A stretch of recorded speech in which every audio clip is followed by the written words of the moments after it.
발표한 주거복지 로드맵의 핵심 내용이었습니다. 말 그대로 신혼부부의 내 집 마련을 돕기 위한 주택 지원인데요. 주변 시세의 80% 수준에다가 입지 조건이 뛰어나서 수도권 위주로 공급되고 유독 큰 관심을 얻었습니다. 이러다 보니까 또 다른 로또 주택을 양산하는 게 아니냐는 우려도 나왔었죠. 이에 정부가 대책을 내놨는데요. 조진희 연정부동산연구소 대표 모시고 자세한 내용 알아보겠습니다. 대표님 어서 오세요. 네, 안녕하세요. 이 신혼희망타운이 관심을 끌었던 건 역시 이제 지역 그리고 분양가였는데 구체적인 내용 다시 한번 짚어볼 수 있을까요? 네, 2022년도까지 7만 가구가 공급이 되어집니다. 그래서 기존 주택 지구에서는 한 3만 호, 그다음에 신규 택지 조성을 통해서 4만 호 정도가 공급이 되어지는데 지금 가장 주목이 되고 있는 것들이 이제 기존 택지 지구에 해당되어지는 서울 강남 수도권 역세 지구라든가 과천 주안 지구, 그다음에 과천 지식정부 타운처럼 최근 들어서 부동산 경기 가격을 가장 많이 이끌었던 지역이 포함되어 있다라는 겁니다. 그러다 보니까 상대적으로 주변 시세의 80% 정도의 시세 가격, 감정가의 시세 기준이라고 한다면 이미 가격적인 메리트도 충분히 가져가는 부분인 거고요. 무엇보다도 이제 신혼부부들이 이제 그 기준 자체가 많이 완화가 되었습니다. 그래서 예비 신혼부부까지 포함해서 자녀가 없더라도 7년간의 기간을 좀 더 둘 수 있다라는 거고, 도시 근로자 연평균 기준으로 했을 때 월소득 기준에서 120% 이상 되시는 분들 한해서 또 적용이 되다 보니까 보다 많은 분들이 이번에 이 청약에 참여하지 않겠느냐, 그렇게 됐었을 때 상대적으로 가격도, 그다음에 이제 분양 가격을 놓고 봤었을 때 시세 차익도 충분히 노릴 수 있는 그런 청약 기회라는 그런 시장의 여론들이 좀 많이 형성되고 있다고 보시면 될 것 같습니다. 네. 하지만 문제가 됐던 게 이 공급가였습니다. 서울, 수서나 위례, 성남 등 주거 여건이 좋은 지역에서 분양가가 이제 5, 6억 원대로 이제 높아질 수 있다. 이런 우려가 제기가 됐었거든요. 네, 아무래도 이제 시세 감정가를 기준으로 하다 보니까 취지에 맞게 원래 서민 주거 안정층을 위해서 신혼부부들, 그다음에 청년 초기에 이제 그 거주를 목적으로 하는 분들한테 공급이 되어야 되는데, 월 상환 금액을 놓고 봤었을 때는 이게 월 평균 50에서 한 100만 원 정도의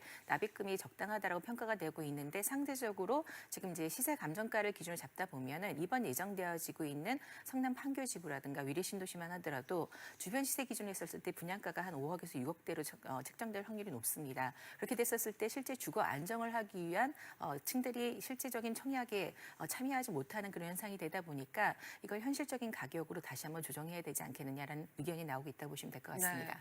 그래서 정부는 일단 분양가를 낮추기로 했는데 현재 이제 감정가로 공급하고 있는 택지 가격을 조성 원가로 바꿀 계획입니다. 이거는 어떤 내용인가요? 일단 소형 주택 위주로 해서 40m 제곱에서 60m 제곱 그 주요 평형대가 구성이 되어지는데, 공급 가격을 기준으로 놓고 보다 보니까 시세 감정가가 아닌 조성 원가가 되는 토지 가격과 건축비로 산정을 해서 통상적으로 지금 부담 가능한 한 2억에서 3억대의 주택 가격으로 마련을 하겠다라는 겁니다. 그렇게 됐었을 때 현실적으로 원래 그 취지에 해당되는 저소득층이라든가 초기에 이제 신혼부부로서의 입주가 가능한 자본들이 좀 적은 분들도 충분히 참여할 수 있는 기회를 주어진다, 이렇게 보시면 될 것 같습니다. 네.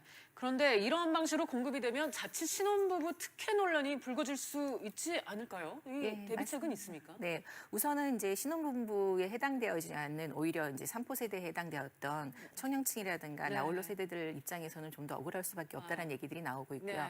그러다 보니까 이제 전매 제한 규제라든가 실거주 의무 비율이라든가, 그다음에 특히 이제 이번에 문제가 됐던 것들이 로또 청약 중에서 강남권역에 이번에 청약을 해놓고 보니까 일반 분양이나 특별 공급분을 놓고 보니까 금수저 논란에 되는 이른바 자산이 많은 분들이 또 여기에 지원을 했다라는 거죠. 그래서 이번에는 이제 보완 정책으로 부동산과 자동차 가격을 합한 금액이 2억대 중반, 현실적인 좀 고려를 해서 소득이 좀 적거나 사회 초년생 그 기준으로 해서 이 신혼부부들을 대상으로 해서 좀 공급을 해서 이런 문제를 좀 잠재워 보겠다라는 게 정부 의지인 것 같습니다. 네, 더 우려되는 거는 로또 분양입니다. 분양가를 대폭 낮추게 되면 당연히 이제 시세 차익이 발생할 테고요. 실제 이제 반값 아파트로 불린 보금자리 주택 공급 때도 한바탕 이제 홍역을 치르지 않았습니까? 네, 맞습니다. 그래서 이미 그냥 단순 산장을 놓고 보더라도 건축비와 토지비 기준으로 해서 아까도 잠깐 말씀드렸지만 위례 판교라든가 강남 수서를 놓고 보더라도 이미 주변 시세 반값에 예상되어지는 분양가가 책정되어진다는 것 때문에 이미 로또 청약 얘기는 나오고 있습니다. 그러다 보니까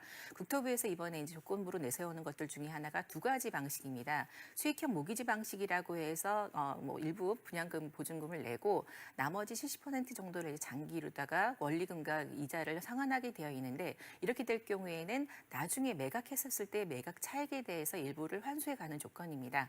그리고 또 한 가지는 환매 조건부라고 해서 둘 중에 하나를 선택을 하게 되는 건데 환매 조건부 기준은 사는 동안에 10년 안에 매각을 하게 될 경우 LH공사가 이것을 상대적으로 의무적으로 사가겠다라는 의지입니다. 그래서 실질적으로 금액 자체도 정기 예금 수준의 어떤 가상금리면을 적용을 한다고 하니까 실제적으로 그 투기 목적으로 해서 부동산을 보유하고 있다가 파는 세력들을 근절하겠다라는 의지가 좀 담겨 있다고 보시면 될 것 같습니다. 네, 그럼 분양가가 주변 시세의 70% 이상인 경우는 어떻게 되나요? 별도의 규제는 없습니까? 예, 현재 기준으로서 아직 이제 정확하게 세부 조항은 나오지 않았지만 전매 제한 기준과 그다음에 이제 거주 기간의 의무 보유는 가져가지만 강제적으로 이제 환매 조건이 대상되어지는 것들은 적용하지 않겠다라는 방향으로 지금 가고 있는 걸로 보여집니다.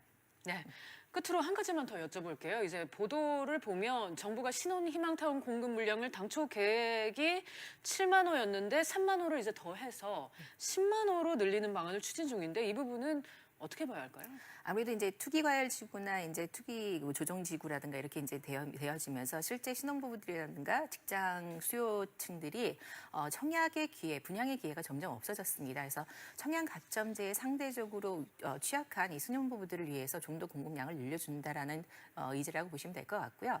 무엇보다도 가장 중요한 것들 중에 하나가 저출산 문제입니다. 저출산 문제는 결론적으로는 저희 나라 경제하고도 가장 민감한 그런 사항이 되어 있다 보니까 이번에 신혼부부 희망타운에는 사회적 기업까지 유치를 해서 양육시설까지도 좀 보완을 해서 실질적으로 주거 안정이 되고 경제 활동을 좀 더 원활하게 할 수 있는 그런 것들을 좀 정연을 하겠다. 그래서 정부는 좀 더 국가를 위한 산업 정책에 어떤 도움이 되는 주거복지 정책을 하겠다라는 의지라고 보여주시면 될 것 같습니다. 네, 오늘은 조진희 대표와 국토부가 지난해 발표했던 주거복지 로드맵 중 신혼 희망타운과 관련해서 자세히 얘기 나눠봤습니다. 대표님 오늘 시간 감사합니다. 네, 감사합니다.